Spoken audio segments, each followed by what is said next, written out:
CKP é o sinal do virabrequim, CMP é o gerador, o sinal do comando de válvula. Olá pessoal, tudo bem? Recentemente eu mostrei aqui no nosso canal como construir um simulador de BSI utilizando o Arduino. Através do simulador de BSI foi possível controlar o painel da Peugeot, mostrar todo o processo que envolve a comunicação de rede CAN, etc. É um projeto que serve para a bancada, muito legal, e eu vou falar para vocês uma coisa. Foi um dos vídeos com maior audiência aqui do nosso canal. No vídeo de hoje, nós vamos dar um certo prosseguimento a esse simulador e nós vamos transportar todo esse simulador aqui feito com Arduino nessa placa aqui de Eucatex, que é um protótipo, para uma placa definitiva, que é essa daqui, ó. Nós vamos transformar o nosso simulador de BSI num simulador de BSI de fato, ou seja, num simulador que pode ser usado sozinho, sem ter a necessidade do Arduino. Olha como ele ficou legal. Além disso, você não deixa de utilizar o próprio microcontrolador que está aqui para outras funções. Então, além dela ser um simulador de BSI, a placa também é multifuncional, porque ela permite que você faça diversas outras coisas aqui na placa, outras funções, bastando reprogramar o Atmega 328 que está aqui na placa.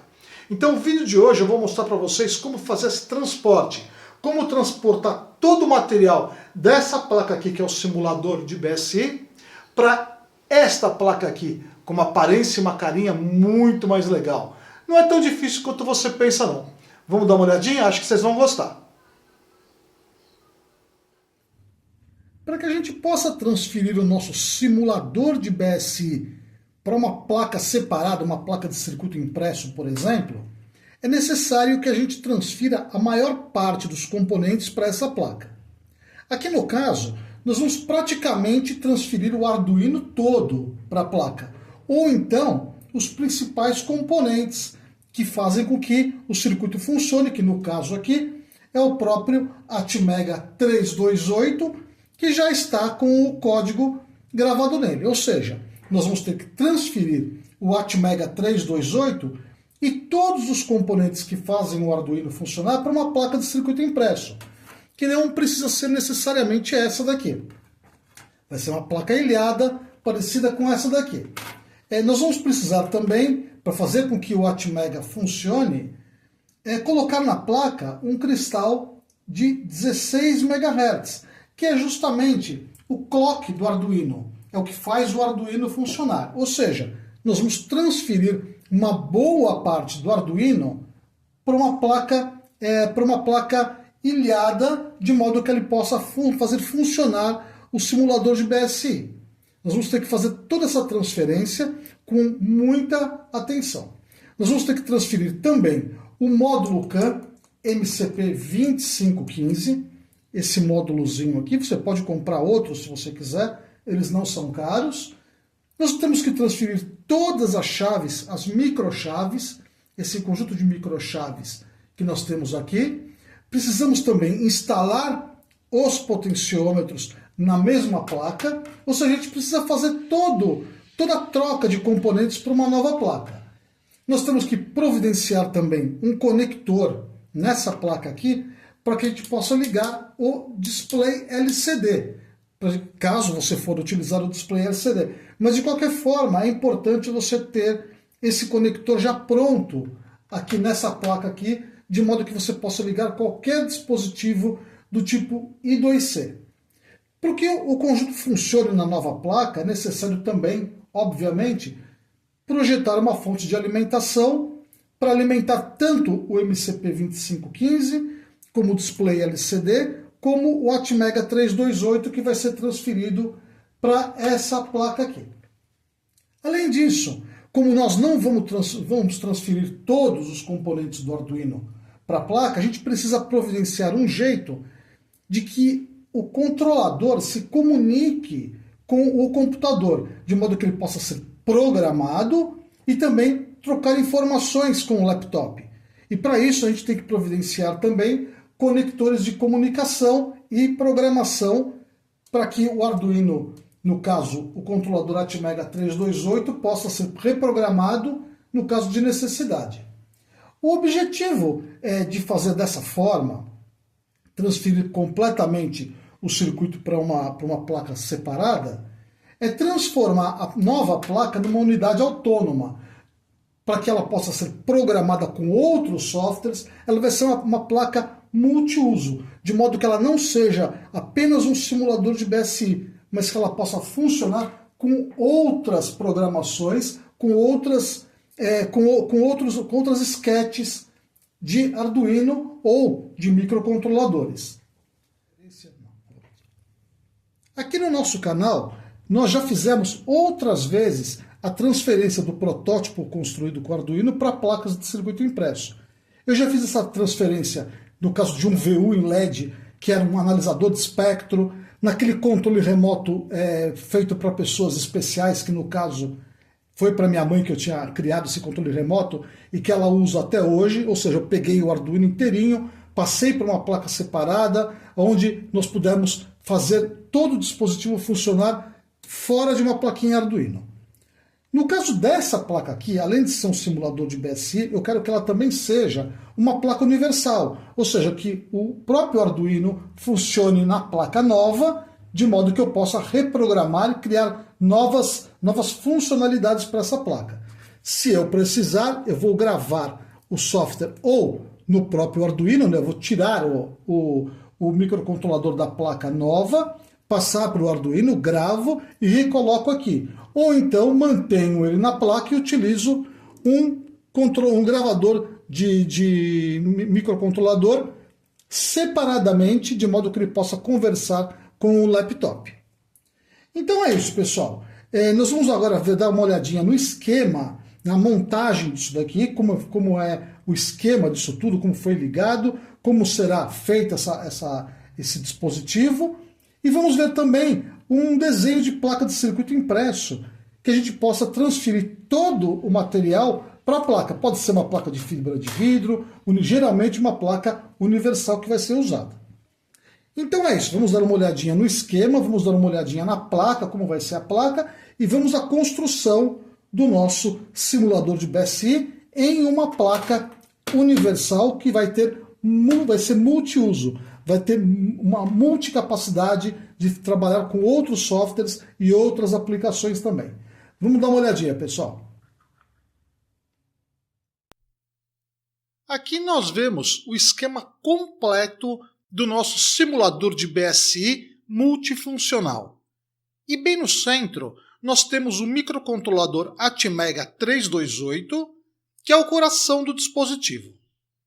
O Atmega 328 é um circuito integrado de 28 pinos, sendo que a maioria desses pinos são utilizados como portas de entradas e saídas, que permitem receber e enviar sinais para o mundo exterior. É importante destacar que todas essas ligações que vemos aqui são exatamente as mesmas que encontramos nas placas Arduino Uno, ou seja, temos aqui as mesmas capacidades de conexão que uma placa Arduino Uno tem. Para entender melhor esse esquema, nós separamos a função de cada pino através de cores. Pelo desenho, é possível verificar que a alimentação do circuito integrado é feita nos pinos 7 e 20 para o positivo e pelos pinos 8 e 22 para o GND. É importante destacar que todas as setinhas vermelhas representam pontos de alimentação de 5 volts, ou seja, são ligadas ao barramento de alimentação. Como a gente pode ver, as portas digitais de D2 até D9 estão ligadas diretamente a um conjunto formado por um LED, uma chave de pressão, 2 resistores e também por um par de jumpers, que a princípio estão fechados. Para evitar muita poluição visual no esquema, eu não anotei o valor de cada um dos componentes individualmente, mas saiba que os resistores da esquerda são os famosos resistores de pull-down, de 10 kΩ, iguais aos que usamos no nosso simulador de BSI. Observe que esses resistores estão ligados entre o barramento de terra, ou GND, e a respectiva porta digital do microcontrolador. Isso garante que a porta digital correspondente fique sempre em nível lógico 0, a menos que o botão seja pressionado. Quando o botão é pressionado, a tensão de 5 volts presente no terminal superior vai chegar à entrada digital correspondente, informando ao microcontrolador que o nível lógico mudou, passando de 0 para 1. Ao mesmo tempo, essa tensão de 5 volts vai chegar também ao anodo do LED correspondente, acendendo o LED. Se o botão é liberado, o LED vai apagar e a entrada digital correspondente do microcontrolador vai voltar ao nível lógico 0. Observe no esquema que todas as portas digitais de D2 até D9 possuem um pequeno terminal numerado. Esse terminal permite o acesso direto ao pino correspondente do microcontrolador, igualzinho ao Arduino. Essa facilidade, juntamente com a possibilidade de remoção dos jumpers, é que permitem a multifuncionalidade da nossa placa, já que removendo jumpers que estão ligados aos resistores, teremos praticamente as mesmas características de uma placa Arduino, pois não teremos nada conectado às entradas. Aqui no pino 9 e 10, nós vemos um cristal de 16 MHz e um par de capacitores. Esse conjunto de componentes é o responsável pelo clock do microcontrolador. O pino 1 é o reset do Atmega. Quando em operação normal, esse pino deve permanecer em nível lógico 1. Isso é garantido pelo resistor de pull-up de 10 kΩ, ligado ao positivo de 5 volts. O reset é obtido ao levarmos esse pino ao terra, ao GND, através do botão de pressão. Aqui à direita, nós temos o conector CN1, ligado ao pino de reset, e também as portas D0 e D1 do microcontrolador. Esse conector vai permitir que nossa placa converse com o computador e assim possa ser reprogramada sem a necessidade de recolocar o chip de volta na placa do Arduino. Isso é feito através de um conversor USB, bem baratinho, mas isso já é assunto para outro vídeo.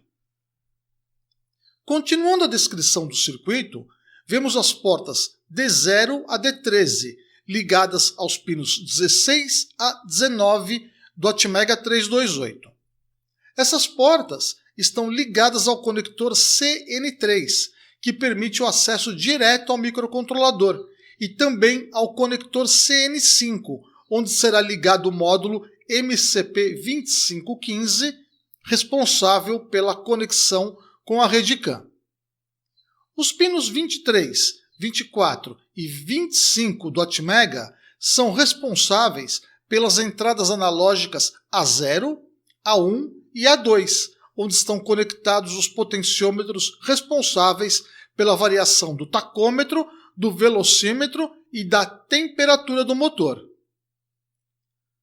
O conector CN2 dá acesso direto às portas analógicas A3, A4 e A5. No caso do Arduino, as portas A4 e A5 podem ser usadas para comunicação com dispositivos do tipo I2C, que é um tipo de protocolo de comunicação. Em nosso projeto, nós vamos usá-las para ligar um display LCD, igual ao que usamos no simulador de BSI. Como eu expliquei na ocasião, é totalmente opcional, mas as ligações já estão preparadas. Por fim, aqui à esquerda, nós vemos a fonte de 5 volts para alimentar o circuito. Ela é composta basicamente do circuito integrado 7805, alguns capacitores e um LED indicador. Vemos também um capacitor de 100 nanofarads aqui em cima, ligado diretamente nos pinos de alimentação do microcontrolador. Esse capacitor tem a função de desacoplamento, impedindo que os ruídos vindos pela linha de alimentação causem algum tipo de mau funcionamento no circuito. Geralmente, os capacitores de desacoplamento são montados o mais próximo possível dos circuitos integrados. Para que a nossa placa multifunção opere de modo autônomo, nós precisamos projetar uma placa de circuito impresso. E para fazer isso, eu utilizei o tradicional programa Sprint Layout, que eu já mostrei e usei aqui no nosso canal. No caso da nossa placa, eu optei por fazer a construção utilizando uma placa do tipo universal, de 10 por 15 centímetros, com 2035 pontos. Eu confesso que o uso de placa universal não é a melhor solução para esse tipo de projeto, mas ela é uma opção bem democrática porque permite que qualquer pessoa possa replicar o projeto sem ter que usar uma série de produtos que são necessários para confeccionar uma PCB tradicional. Aqui nós vemos a parte superior da placa, com todos os componentes usados no projeto. Nesta imagem, os componentes estão desenhados em branco, enquanto os jumpers, colocados sobre a placa, estão desenhados em verde. Na parte superior, nós temos os jumpers e resistores, sendo que os resistores da esquerda são os de 10 kΩ e os resistores da direita são os resistores de 1 kΩ. Eu fiz essas anotações aqui em cima e ela vale para todos os resistores dessa linha. Logo abaixo, nós temos os LEDs indicadores, com o anodo voltado para a esquerda e o catodo voltado para a direita.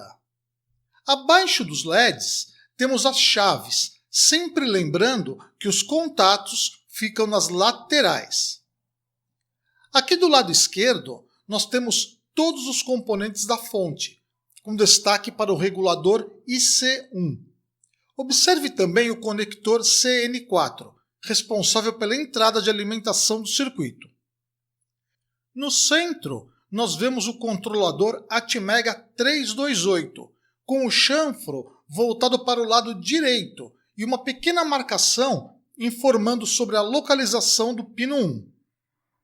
O conector da linha I2C, responsável por levar as informações ao LCD, está abaixo dos jumpers, na parte inferior. Ao lado dele, nós temos um outro conector auxiliar de alimentação de 5 volts. Bem no centro, foi colocado o conector de 3 pinos CN1, responsável pela comunicação entre o computador e a nossa placa. A conexão com o módulo CAN é feita através desse conector CN5, que aparece dobrado aqui no desenho, ou seja, há 2 desenhos dele aqui na placa. Na realidade, eu montei apenas o conector superior. O conector inferior eu desenhei como uma opção a mais para a instalação do módulo I2C. Mas se você quiser, pode ignorar completamente o conector inferior. Nesse desenho, nós podemos ver os traços escuros, que são as trilhas do lado cobreado da placa. E por falar em lado cobreado, aqui nós vemos todas as trilhas que devem ser feitas, desenhadas em vermelho. Observe que o local de soldagem dos jumpers de fio foi destacado em azul e serve de referência durante a montagem. Um detalhe muito interessante é que tanto do lado dos componentes como deste lado cobreado, existem anotações de posição XY no topo e na lateral, que também servem de referência posicional. Essas anotações também existem na placa física, o que facilita bastante a montagem do circuito. Agora que a gente já viu o esquema da placa multifunção com simulador de BSI integrado, vamos então à parte prática da construção. Para a gente poder transportar o nosso simulador de BSI para uma placa de circuito impresso universal, nós vamos precisar, obviamente, dos mesmos componentes que estão nesta placa onde nós vimos a montagem do simulador de BSI. Os componentes separadamente estão aqui em cima. Então nós vamos dar uma olhadinha nesses componentes que vão ser necessários para poder montar o simulador. Aqui no caso nós vamos utilizar 10 resistores de 1 kΩ por 1/4 de watt, mais 10 resistores de 10 kΩ também por 1/4 de watt. Vamos precisar de uma série de 8 LEDs, 1, 2, 3, 4, 5, 6, 7, 8 LEDs vermelhos e um LED amarelo. Esses LEDs vão ser utilizados para indicação de funcionamento da placa. Vamos precisar também de microchaves interruptoras como essa daqui. Observem vocês que essa chavinha aqui ela tem 4 terminais. É uma chavinha muito comum de ser encontrada no mercado. Ela tem 4 terminais, mas só 2 são utilizados. Então, se você não encontrar a chavinha de 4 terminais, você pode comprar a chavinha de 2 terminais. É a chavinha tátil, super utilizada em montagens protótipo de Arduino. Vamos precisar também de jumpers. Esses jumpers aqui, observe que interessante. Esse aqui é um jumper com aba. Ele tem uma abinha aqui em cima, como a gente pode ver. Ele facilita colocar e retirar o jumper do circuito. Esse aqui é o jumper sem aba, esse vermelhinho aqui. Eu também tenho da cor azul. Você pode optar pelo jumper que você achar melhor.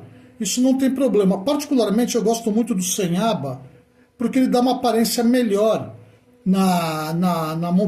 depois que a montagem está pronta.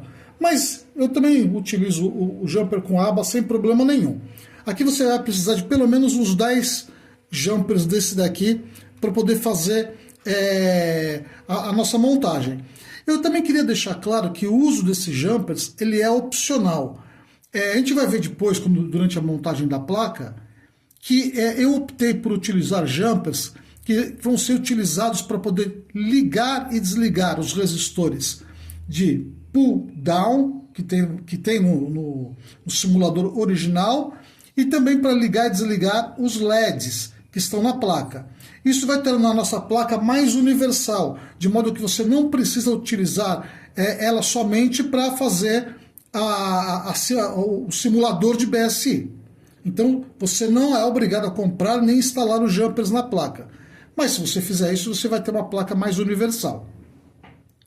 Vamos precisar também desse material aqui, ó. Isso aqui é chamado de barra de pinos fêmea empilhável. Ela chama barra de pinos fêmea empilhável. Ela tem o passo de 2,54 milímetros e ela tem 8 pinos, ou seja, uma barra de pinos empilhável, desse modelinho aqui, a fêmea, com 8 pinos com passo de 2,54. 2,54 é a distância em milímetros entre um pino e outro. Essa aqui você vai precisar só de uma, mas compra mais do que uma, porque você pode precisar para outras finalidades. Vamos precisar também de barrinhas de pinos. Ó. Essas barrinhas de pinos elas são muito comuns também. Essa aqui é uma barrinha de pinos de 40 pinos, também de passo de 2,54.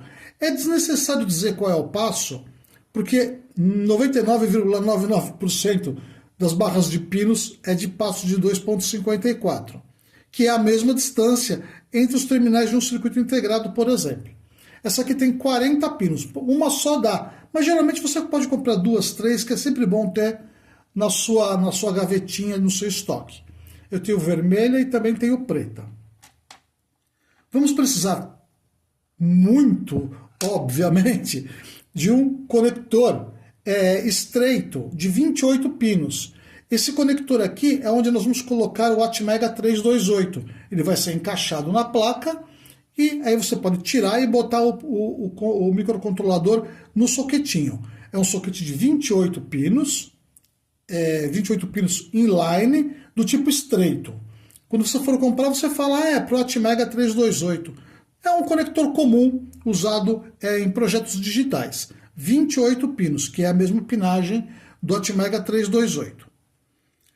Vamos precisar de um capacitorzinho. Esse aqui é de 100 micro por 35 volts, um capacitor eletrolítico.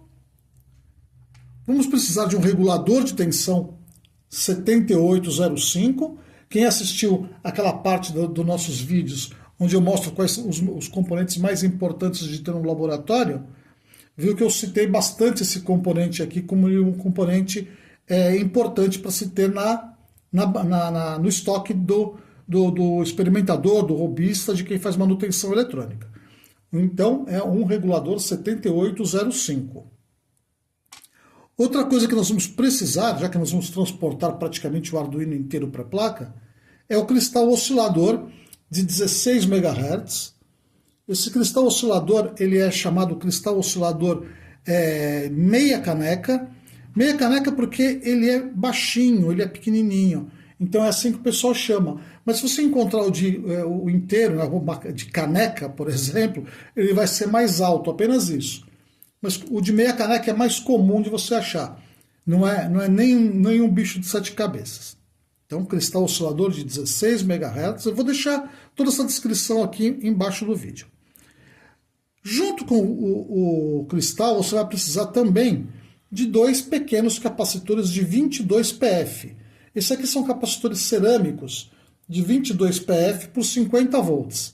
Você pode até comprar junto o cristal meia caneca com os capacitorzinhos, 22 PF. Aqui nós temos também 3 capacitores de 100 nano. Eu utilizei cerâmico, mas você pode utilizar poliéster. É que esse pequenininho aqui, de 100 nano por 50 volts, ele é bem pequenininho, então ele não ocupa muito espaço na placa de circuito impresso. Então, 3 capacitores de 100 nano por 50 volts do tipo cerâmico, igual a esse aqui. Vamos precisar também dos potenciômetros que foram utilizados. Obviamente que você vai acabar tirando ele do seu simulador para poder colocar na placa.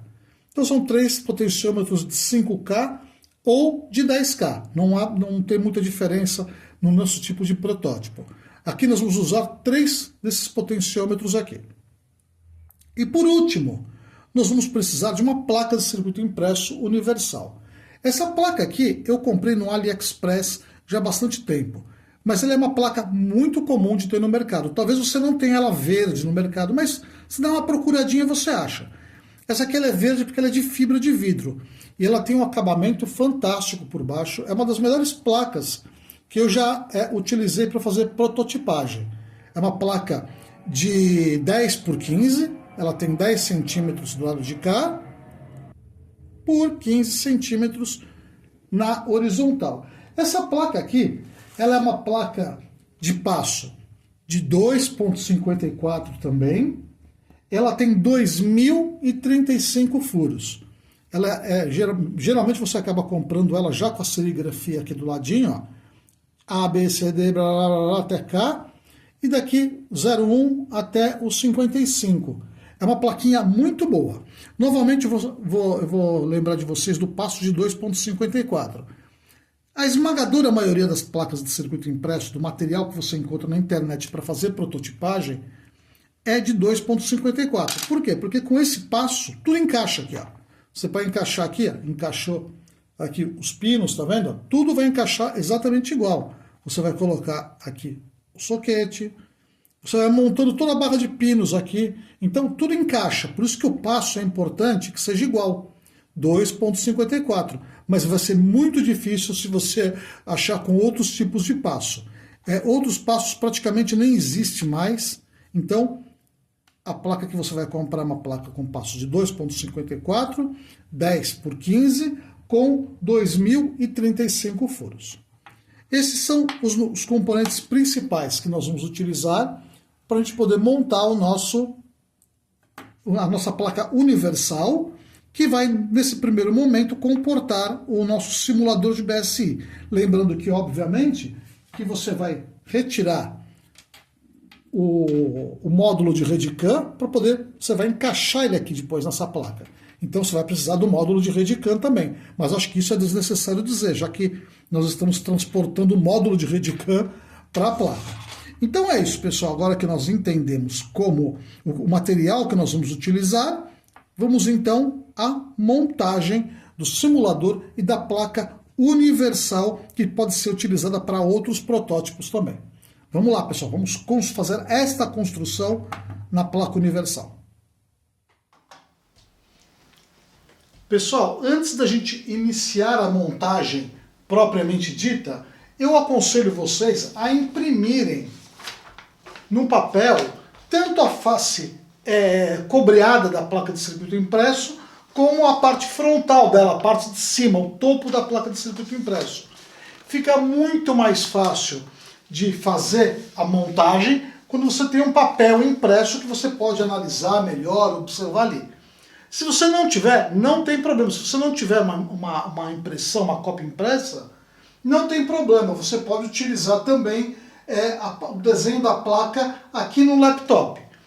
Particularmente eu prefiro impresso, mas cada um sabe como a melhor forma de fazer a montagem. Então é isso, vamos iniciar a montagem. Eu volto a afirmar para vocês, mantenham o ambiente sempre limpo quando vocês vão fazer esse tipo de montagem, porque é muito fácil fazer uma bagunça aqui em cima.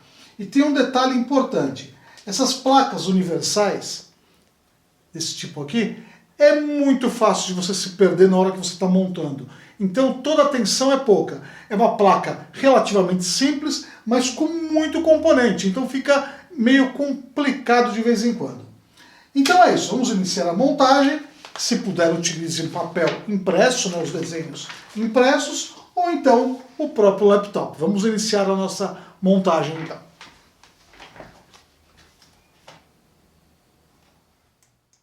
Eu iniciei a construção da placa inserindo primeiramente os resistores de pull-down de 10K, seguido pelos resistores de 1K, que são os limitadores de corrente dos LEDs.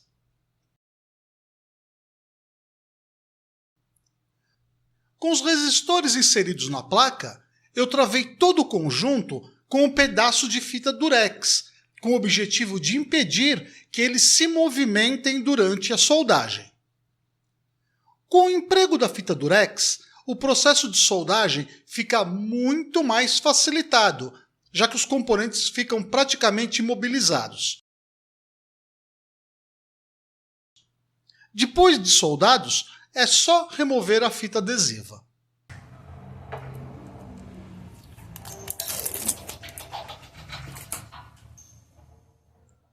Eu dei prosseguimento à montagem instalando o soquete de 28 pinos do microcontrolador, tomando muito cuidado com a posição da pequena ranhura que identifica a posição do pino 1 do circuito integrado.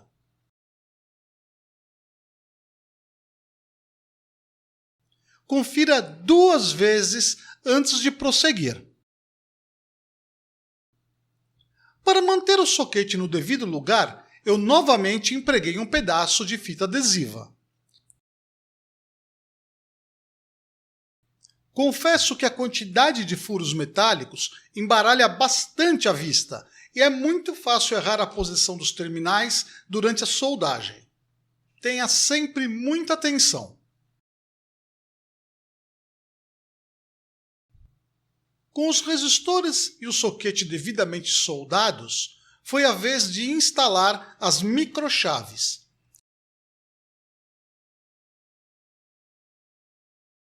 Novamente, confira a posição dos terminais. Observe que, mesmo tendo certeza da posição de cada uma das chaves, eu coloquei todas. Eu disse todas com os terminais invertidos lateralmente. Por sorte, eu notei o erro antes de soldar. Com a falha corrigida, eu soldei as 8 chaves das entradas e saídas digitais e, após conferir a posição, eu também inseri e soldei a microchave de reset.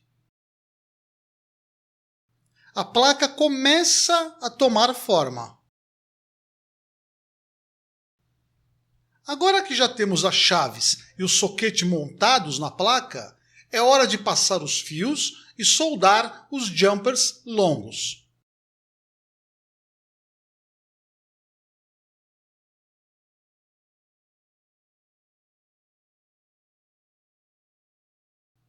Essa é uma operação muito simples, mas como eu disse anteriormente, é muito fácil de instalar algum deles fora de lugar. Sempre confira cada uma das etapas e corrija se precisar.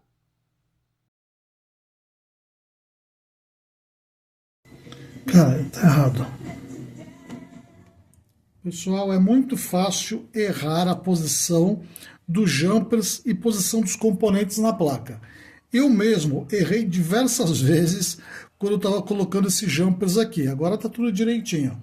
Porque são muitos furinhos e a vista acaba embaralhando de tanto furinho que tem. Então, se você tiver alguma dúvida na hora que você for encaixar algum componente, você pode usar uma canetinha, depois você limpa. Não tem problema nenhum. Tá? Essa aqui não é uma boa caneta, porque essa aqui marca, ela é meio difícil de tirar. Mas você pode fazer algumas marquinhas na placa para poder ter certeza onde você vai encaixar o componente. Por exemplo, aqui no caso do cristal. Aqui o cristal eu tenho no meu papel aqui, que ele fica na posição na linha T, aqui, nos pinos do circuito integrado 1, 2, 3, 4, 5, 6, 7, 8, 9, 10 do circuito integrado. Então ele fica na linha T, 9 e 10 do circuito integrado. Então é fácil eu pegar uma canetinha aqui e marcar a linha T, 9 e 10 do circuito integrado. 1, 2, 3, 4, 5, 6, 7, 8, 9 e 10 do circuito integrado na linha T. Então eu vou fazer uma marquinha pequenininha aqui e outra marquinha pequenininha aqui. Observe que com essas duas marquinhas que eu fiz, fica muito mais fácil de eu encaixar esse cristal e ter referência para outros componentes também. Então não tenham medo de fazer uma marquinha na placa, porque tem furo aqui pra caramba e é muito fácil confundir. Então aqui, agora com ele marcado, eu posso encaixar ele na trilha T 910 do circuito integrado. E mesmo assim, é bom conferir. Ó.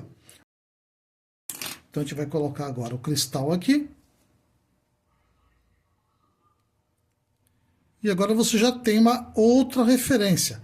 Acredite em mim, fazendo assim você vai errar muito menos, inclusive na hora de colocar os capacitorzinhos cerâmicos de 22 PF que são pequenininhos. Vamos lá. Depois que o cristal foi devidamente montado nos respectivos furos, foi a vez de inserir os capacitores de 22 picofarads. Esses capacitores são muito pequenininhos e se você não colocar uma fita adesiva, com certeza eles vão cair durante a soldagem.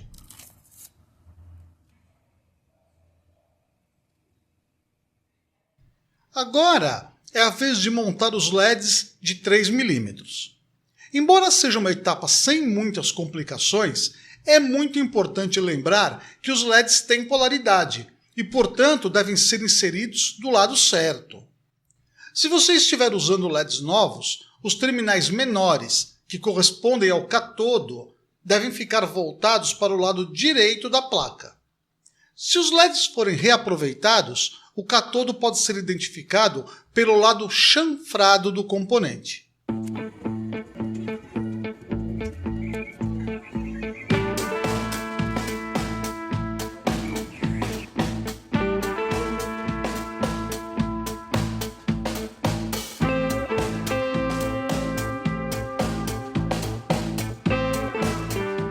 Com os LEDs devidamente colocados na placa, eu parti para a instalação da série de componentes ligados à fonte. Instalei primeiramente o regulador de tensão 7805. Depois, instalei o capacitor eletrolítico de 100 microfarads tomando cuidado com a posição desse componente, já que um eletrolítico tem lado certo para ser montado. Aproveitei o embalo e já instalei também o resistor limitador de 1 kΩ, responsável pelo acendimento do LED. Finalizei a fonte de alimentação com a colocação do capacitor de desacoplamento de 100 nanofarads, próximo ao regulador de tensão. Componentes da fonte de alimentação colocados na placa, peguei a barra de terminais e cortei um segmento de 4 pinos e inseri nos furos correspondentes ao conector CN3. Mas tem um pequeno detalhe. Eu percebi um pequeno erro. Pessoal, como eu sempre falo, montagem em placa ilhada universal, você tem que ter uma tensão quintuplicada. E eu cometi 2 erros aqui. Se a gente for olhar bem, o conector de 4 pinos que eu acabei de soldar, eu fiz ele baseado aqui no pino 15 do circuito integrado. Observe, esse pino aqui está ligado a partir dessa linha aqui do pino 15. Mas tinha que ter sido a partir do pino 14, do pino 16, que é esse daqui. Até aí não há nenhum grande problema. Mas veja que eu errei. Por quê? Porque o jumper maior que está aqui embaixo, ele está no pino 15, tá vendo? Ele tinha que ter sido no pino 16. Como eu levei em consideração o jumper maior, eu errei a posição do jumper inicialmente e a posição do pino também.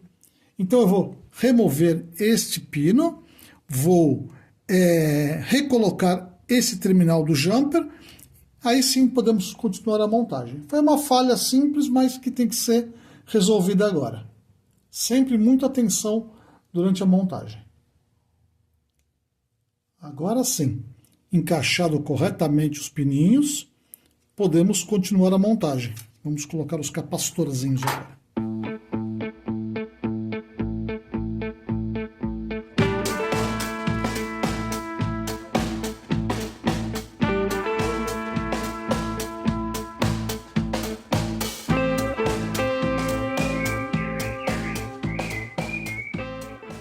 Continuando a montagem, parti para a inserção do conector CN1. E para isso, eu cortei um segmento de 3 pinos da barra de terminais. Só que deu ruim outra vez.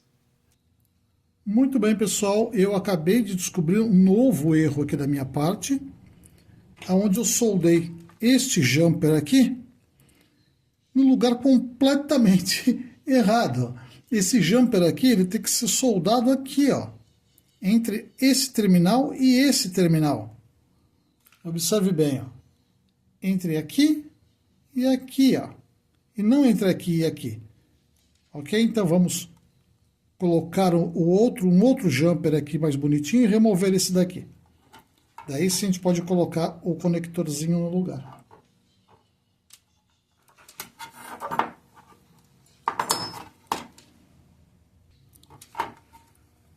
Agora sim, a gente pode colocar o nosso conectorzinho no lugar certo, que é aqui.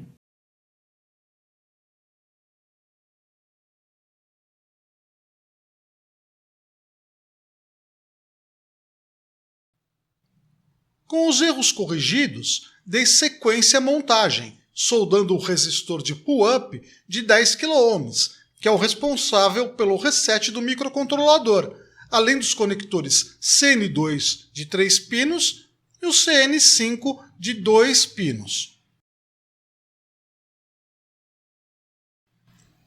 Para não perder o embalo, montei também os 8 terminais das entradas e saídas digitais de D2 a D9.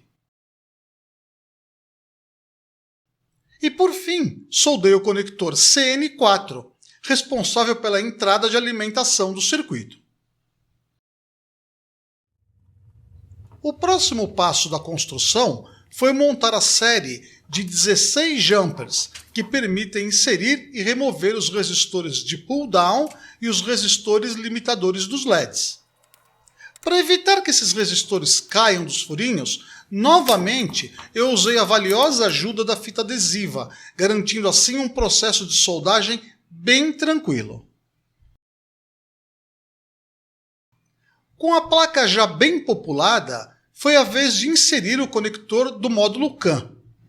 Para isso, eu usei a barra de pinos empilhável.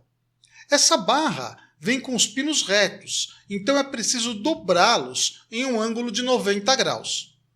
Se você conseguir comprar a barra de 8 pinos já curvada em 90 graus, melhor ainda.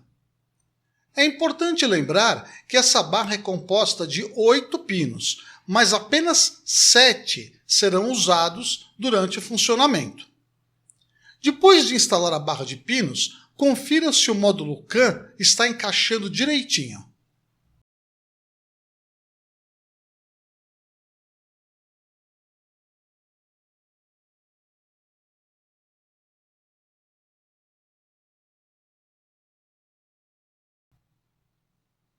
O último passo dessa montagem é a colocação dos 3 potenciômetros, que permitem variar a tensão aplicada às entradas analógicas do microcontrolador. No caso do nosso simulador de BSI, esses potenciômetros permitem variar o ponteiro da velocidade, o ponteiro do tacômetro e o ponteiro do nível de combustível.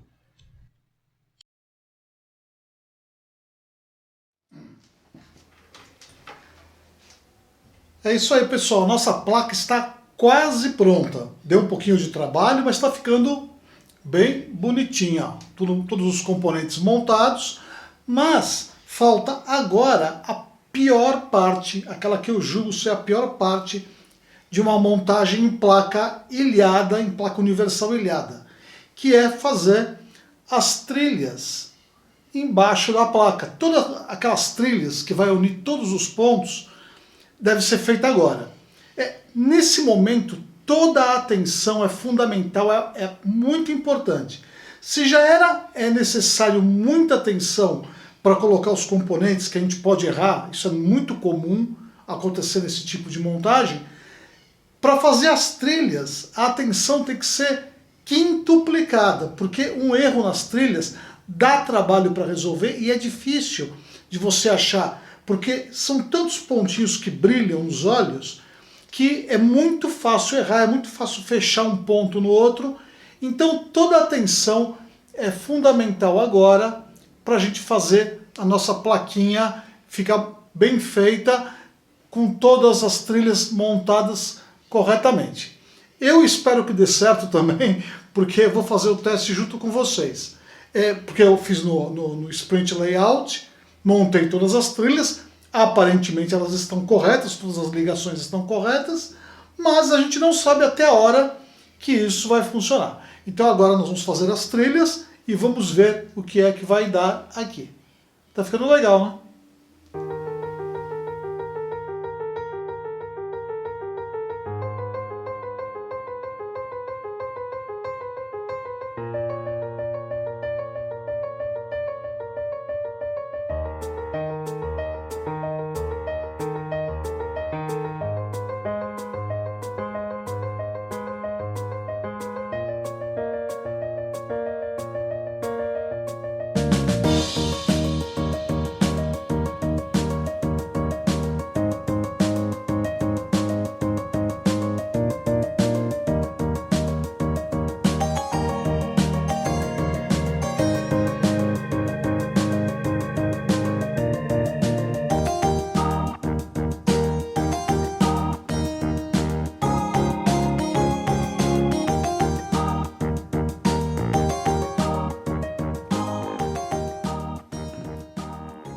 É isso aí, pessoal.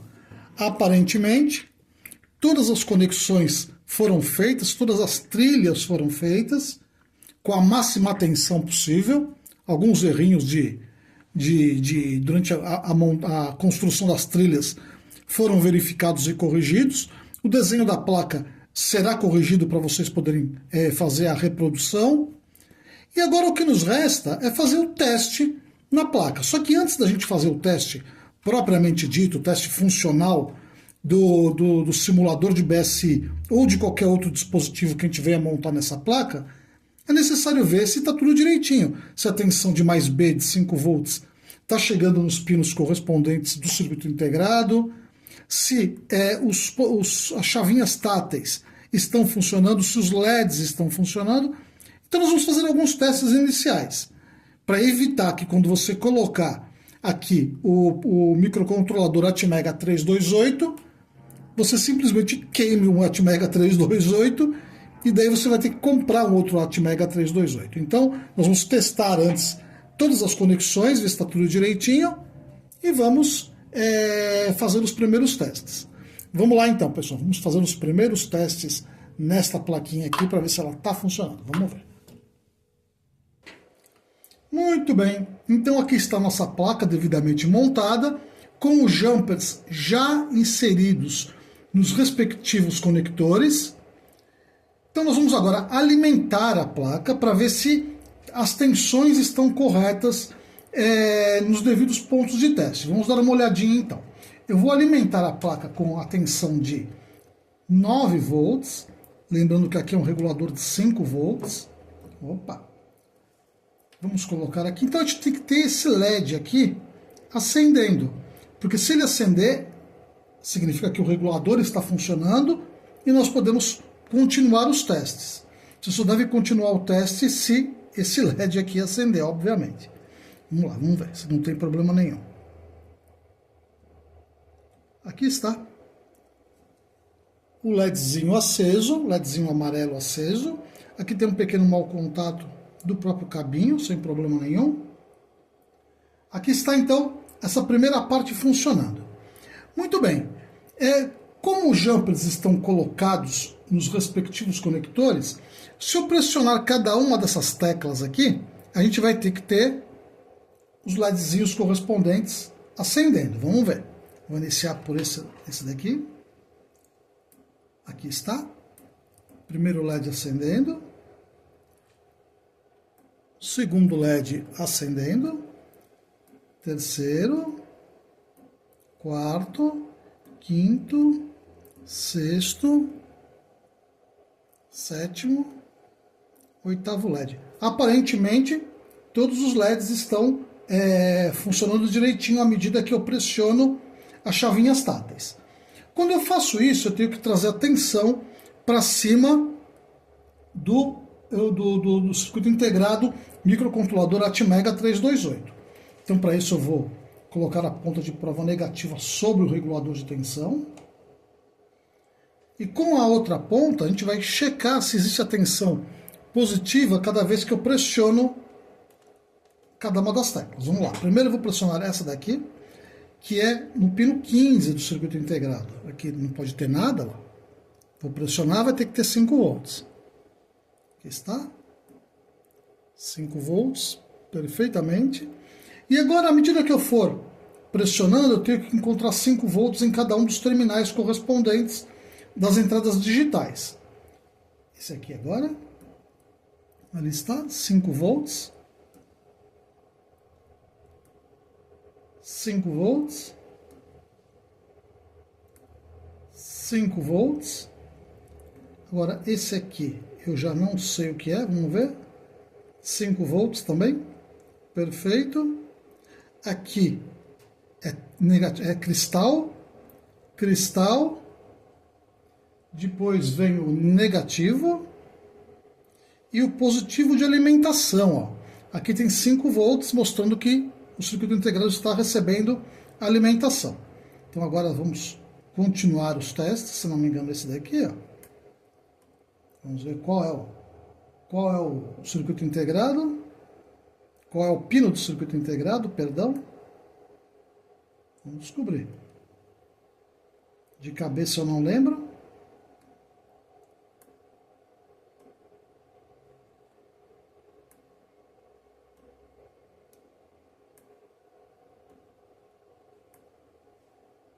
Parece que tem um mau contato aqui, ó. Deveria ser esse aqui, ó. Então eu tenho que rever por que é que esse aqui está sem tensão.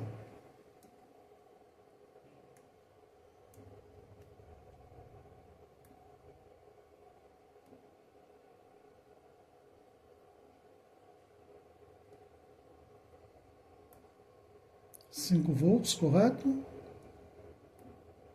5 volts, correto? 5 volts, correto? Isso aqui é alimentação. Então está certo. Houve uma pequena confusão da minha parte aqui. Ó. Esse aqui é esse aqui. 5 volts, correto? 5 volts, correto? 5 volts, correto também. Então, todos os botõezinhos estão enviando as tensões lógicas para o soquete do circuito integrado controlador Atmega 328. Outro pino que tem que ter 5 volts é o positivo. Aliás, o pino 1, que é o reset. Ó. Aqui tem 5 volts. Ó lá. Agora, se eu pressionar, essa tensão tem que cair para 0. Vamos lá. Correto. Muito bem. Agora, o próximo teste, que é muito importante, é checar se os potenciômetros estão variando a tensão em cima do soquete. 1, 2, 3. Esse aqui, 28, 27, 26, 25, que é este aqui, ó, esse potenciômetro. Esse potenciômetro aqui varia a tensão sobre o pino 25. Esse aqui sobre o pino 24. Perfeito. Esse aqui sobre o pino 23.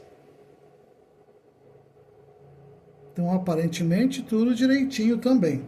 Está ótimo por enquanto. Sem nenhuma falha. Agora, eu preciso ter 5 volts em cima desse segundo pino aqui. Ó.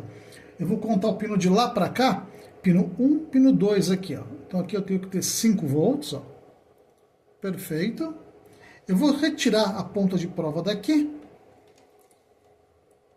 Vou medir em cima do próprio conector, que é nesse conector aqui que a gente vai encaixar o módulo de Redicam. Então eu vou colocar aqui positivo e aqui um negativo e temos que ter 5 volts ali. Perfeito, pessoal. Poucas falhas, poucos problemas foram encontrados. Depois ainda vou dar uma checadinha melhor aqui para ver se não tem nenhum problema. Mas aparentemente está tudo correto e nós podemos avançar o nosso teste. Eu posso agora remover a alimentação daqui e vou encaixar a plaquinha de Redicam no soquete, no conector. Lembrando que o primeiro pino é o VCC, o primeiro pino de cá ele não é conectado, então a gente tem que encaixar o VCC no segundo pino, esse aqui, ó.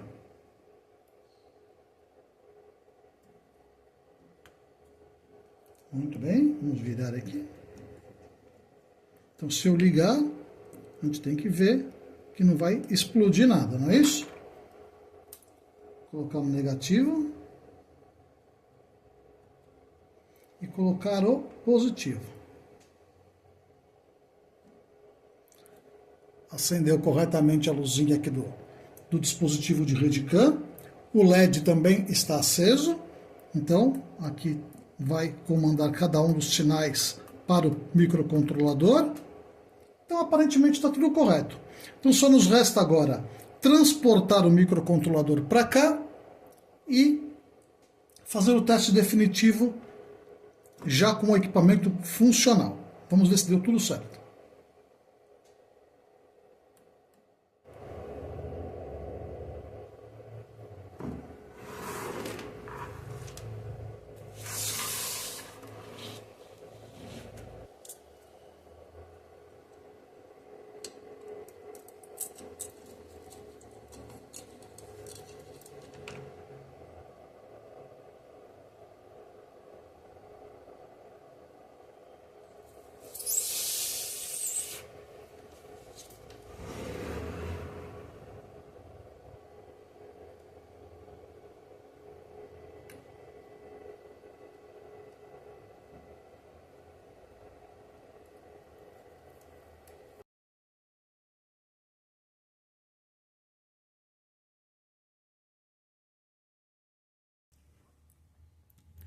Muito bem, pessoal. Aqui nós estamos com a nossa placa multifunção prontinha para o primeiro teste. Eu espero que ela esteja funcionando.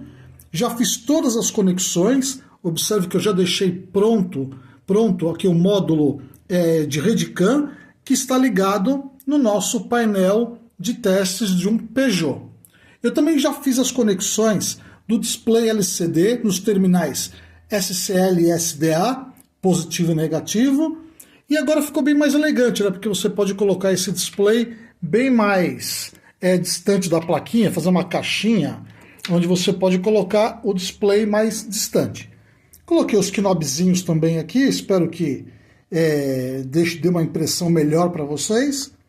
Todo esse circuito aqui está alimentado com tensão de 12 volts aqui, que é a mesma tensão que está alimentando o painel. Então, quando eu ligar a fonte externa, nós devemos ter o painel funcionando e também a nossa placa. A placa a gente viu que estava aquela primeira validação funcionando direitinho.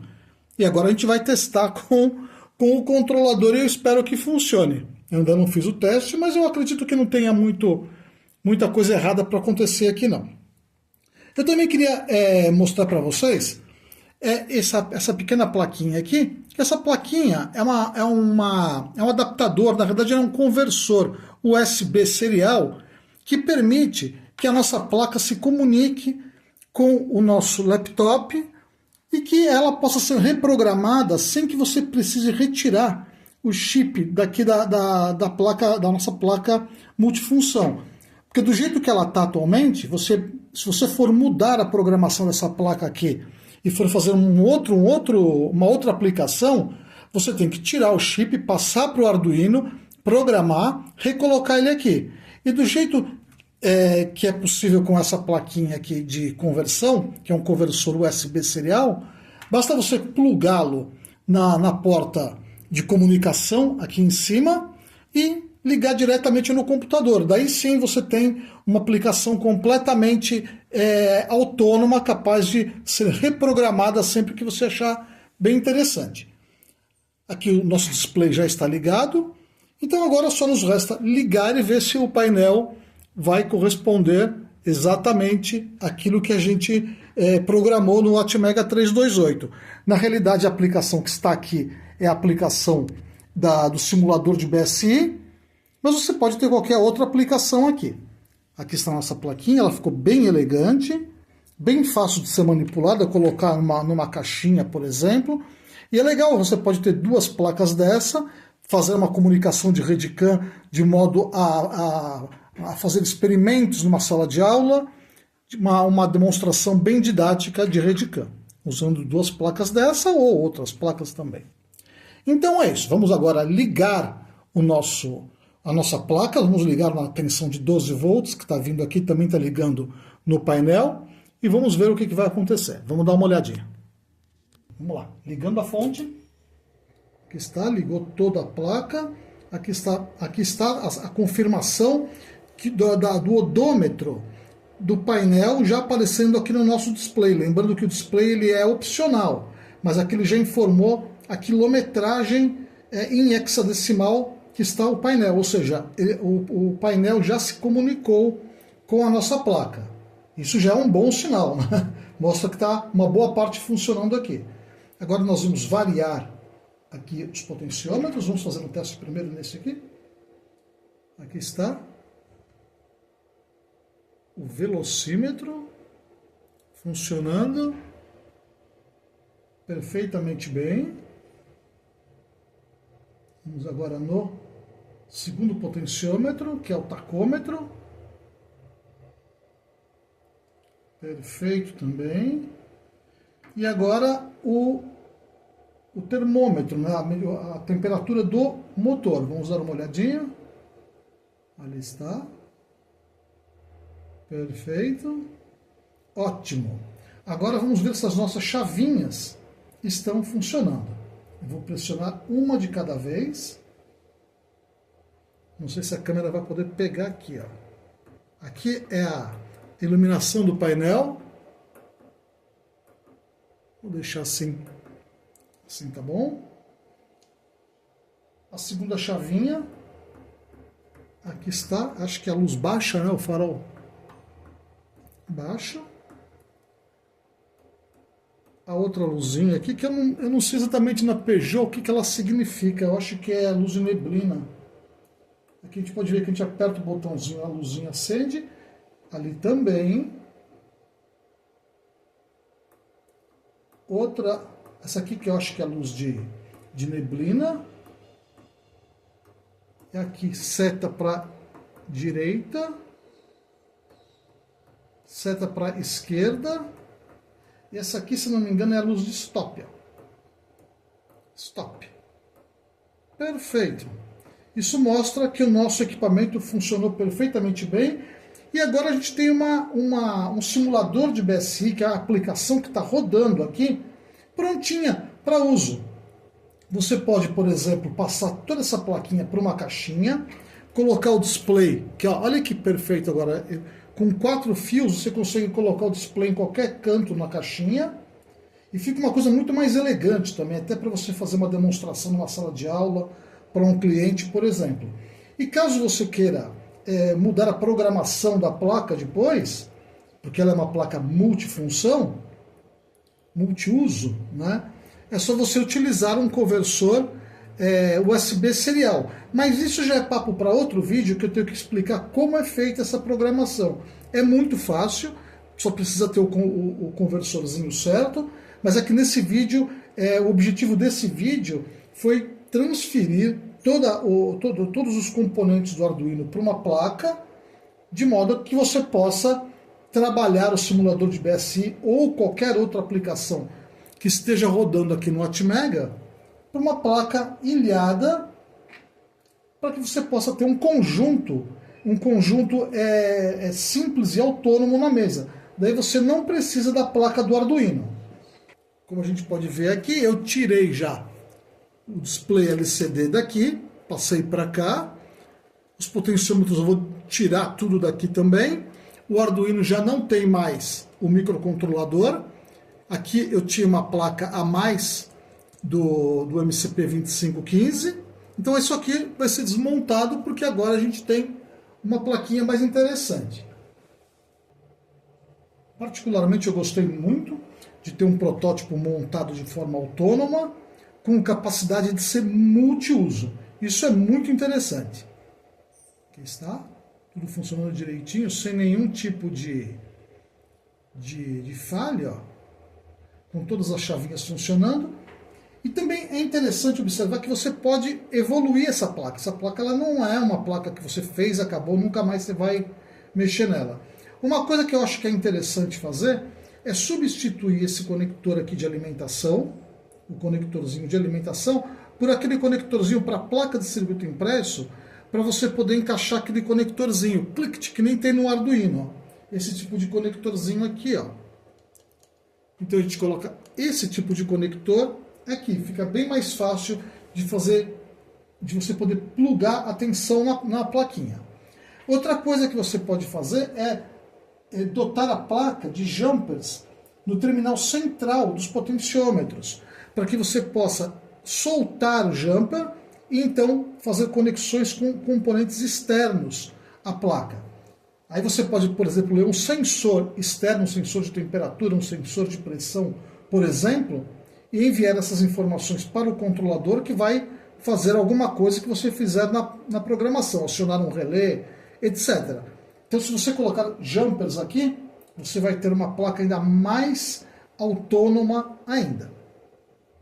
Então eu vou dar esta montagem aqui por encerrada e depois nós podemos evoluir os dispositivos que podemos montar nessa placa aqui. Por enquanto eu estou muito satisfeito, foi um projeto bastante interessante de ser realizado, um pouco trabalhoso de ser feitas as trilhas da placa, mas nada que com um pouquinho de habilidade e paciência você não consiga fazer. Ficou muito legal, uma placa bonita, ó, bem robusta. Observe que eu estou mexendo nela aqui, não há nenhum tipo de mau contato. Pode ser colocado numa caixinha agora para ficar mais legal ainda. Ou numa caixinha, imagina isso aqui tudo, numa caixinha transparente de acrílico, 2 plaquinhas dessa aqui, de modo que numa aula, numa sala de alunos, você possa demonstrar o funcionamento da rede CAN. Você pode conectar um osciloscópio para poder exemplificar como funcionam os sinais da Redcam, ou de qualquer outra aplicação, não necessariamente de um simulador de BSI. Você pode fazer qualquer coisa aqui, porque você está transferindo o microcontrolador com as entradas e saídas fáceis de serem manipuladas. Então é isso. A montagem está encerrada e foi um sucesso. Sim, foi um sucesso mesmo. Eba!